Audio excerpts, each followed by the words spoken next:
So you didn't, besides Jack, so you really didn't have any issues with any of your siblings? No, I didn't, but I did get in. I got in one fight with Dalo and shit. This happened when we was on lockdown. So we was on lockdown. We coming off from winter, so like people going on vacation and shit like that. So on Christmas we might be on lockdown in the CO and shit. So after that, a fight broke down in another unit with like Migos and Black. Like they was in that whole punching, niggas was getting hit with brooms and shit. It was stabbings, it was all kinds of shit going on. So they put us on facility lockdown and shit. And anybody know, like in lockdown, bro, that's like your most dullest time because you only shower every 72 hours. So every 3 days you get a shower. You can't get no phone times or none of that type of shit, bro. Like you're supposed to get a hot meal, but they ain't even giving you hot meals because they didn't fire the whole kitchen staff. So now all you getting every day is bologna, peanut butter, and bread, and an apple or some shit, and some bullshit Kool-Aid type shit. So you're not making stove. It's a lot of shit going on. Like people missing their families. They missing out on bread. It's a lot of shit going on. So I ended up getting in touch with him because he had his mind, like he had so much shit going on. He lost his mom, he lost his brother, all kinds of shit that same within like a month or two. And how long had he been in there? My nigga Dalo been in and out that hole. My nigga Dalo been in and out for like 20 plus years, but this bid he was doing 12. He already served, I want to say about 3 or 4.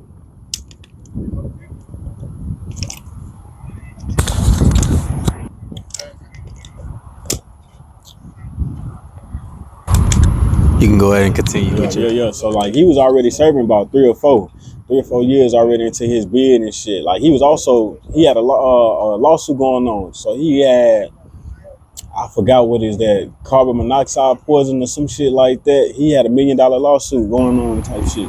So like he was in the other facility, I think I want to say in Virginia, and they got carbon monoxide poison and shit like that. He almost died and shit or whatever. And it was some foul shit going on. So he had a current lawsuit going on. I don't know if he won it or not, but I know he's supposed to be hearing something soon type. So, he had that going on as well.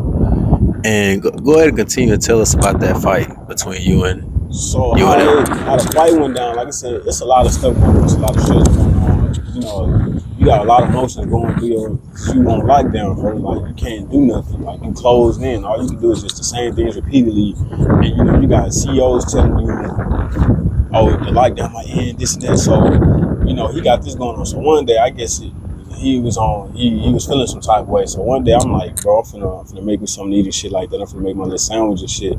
I call bro peeping at me, like staring at me funny. I'm like, bro, like, what's up? Like, you good? Like, what you staring at me for? He like, bro, I can stare whatever the fuck I want to and shit. So I'm like, bro, I don't like people staring at me, bro. Like, shit. So he got from like, I can look at whatever I want to, this and that and that. And I'm like, bitch, whatever, niggas, like, type shit, like, stop staring at me. So that nigga got up and was just like, bitch, what you gonna do about it? I said, bitch, you touch me and shit like that, I'm gonna show you. So that nigga got all up in my face and I don't like shit like that. So I pushed that nigga. So that nigga pushed me back.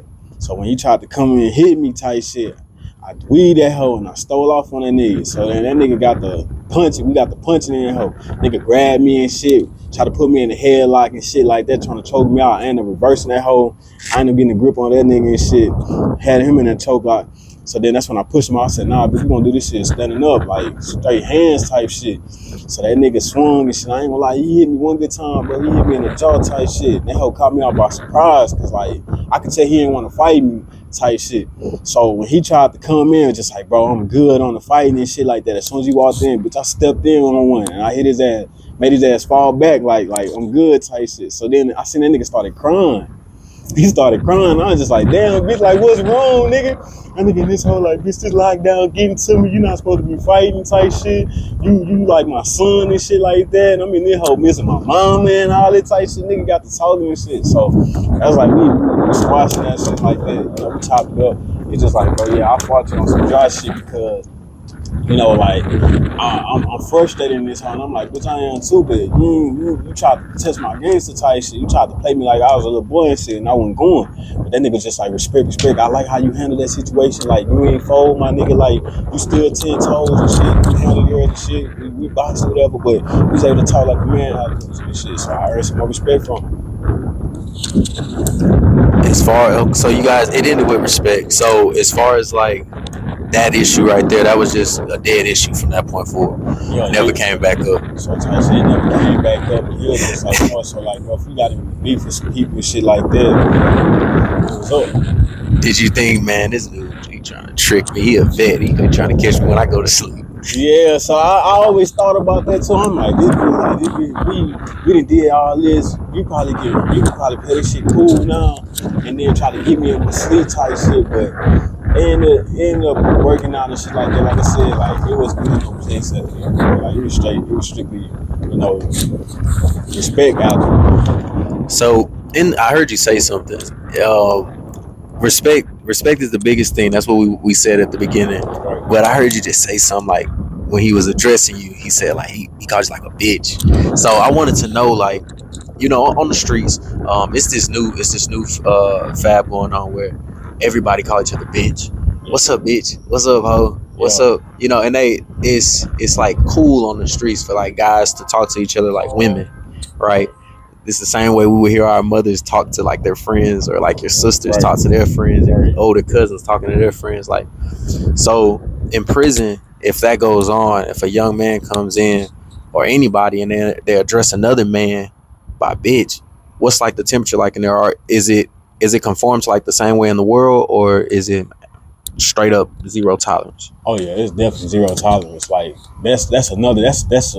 that word right there alone would set the whole unit ablaze, bro. Like they don't play about that. Like bitch is like fighting words type shit. So like a nigga call you a bitch, you gotta go see him about that, because everybody gonna look at you like, bro, he just called you a bitch. Like you gotta go in and sell and go catch their fade. Like you gotta go wreck type shit. So bitch is a no going policy. Like that's a no. Even if it's jokingly or playing. So if, like, let's say for example you're in there, you've already been in there for about 10 months, and let's say you had a guy come through that's from your city and he knows, and he like, bag, what's up, B word, right? And you know him, this is just the lingo on the streets, but you also know jail and prison politics. What's your response or reaction then? So my initial response, I'm gonna go check that. I'm gonna let them know, like, bro, you can't be saying that in here. Like them fighting words, like they, like my homies and them, they gonna respect it. They gonna understand me, because they gonna be like, okay, bro, like at least he went and go to and let them know, like. But after that, bro, you can't be saying that. You can't be saying that no more, just because, bro, like it would set the union ablaze. Like that would start a fight. Why you saying that? Them fighting words. Okay. Have you seen an incident like that occurring there? No, I ain't seen it. I haven't seen it. But like I said, it's some things, like I said, I only seen, but I'm not gonna say like they don't go down like when people say that though. But I know that that's one of the things that they do address straight off the bus. Like you respecting that word, the B word right there, that's a no-go. And then as far as like just another topic to touch on that I know is definitely going on in there, gambling. Are you partaking in any of the gambling going on? Nah, I ain't really get a chance to, just because like my homeboys was just like, yeah, bro, you finna lead type stuff like that. But I kind of wish I did, because them boys they be making a hefty sum off them tickets, bro. Off them tickets for sure. They running them tickets. Oh yeah, they running it up for sure. What's the biggest game in there as far as like the gambling goes? What do people usually gamble on the most? So what they gambling on? They sports betting. So they gambling on that. They that's all they pretty much is. They sports betting. So they betting on all the sports. Hell, anywhere they can make $1, whether it be basketball, football, soccer, tennis, track, gymnastics. Are you seeing anybody getting in any trouble over that? Yeah, I've seen people get in trouble. Like I said, when and this is what people mess up too, because it's really, you're not even supposed to be allowed to run up a debt, or run up a tab. So, but it's more so on the person that's allowing you to run up their tab, because they tend to get it misconstrued, because they be like, oh, this person owed me this amount of money, but it's just like, bro, you allow them to run up that debt. You offer that credit line to them, so you can't really fault that person if they keep coming back and you keep allowing them to keep running up. You ain't not seeing payments. But what dudes tend to do is when they run up them debts and they're not getting paid, they're not getting their money, they like to go to that person's rep. They like to go to their rep and snitch. and drop and snitch on them. Like that's what they be doing and shit like that, expecting some type of disciplinary action, like that person gets smashed or whatever. That's what they really want to see happen in order for them to get their money. And a lot of times, what actually ends up happening? So let's just say if somebody ran up a tab, they'll go tell you, like, what they'll do is before they address their rep, they'll just be like, bro, like, you owe me this money. I even do a payment plan with you. Can you send this amount at this time or whatever? You do that, and okay, we could talk about something else. What else we could do?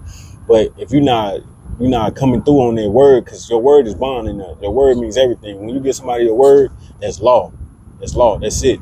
So what they'll do is if you're not standing on what you're saying, then they tend to go talk to your rep, and then your rep will pull you to the side, and your rep might be like, okay, like, what we need to do to get this debt solved or whatever, like, because your rep, your homies and your rep, they don't wanna pay, they don't wanna like pay for debts and stuff like that. They'll help if they got to, if need be, to so the situation don't escalate into anything else.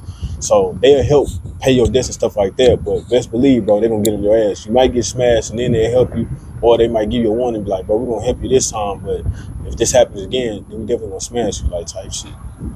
Okay.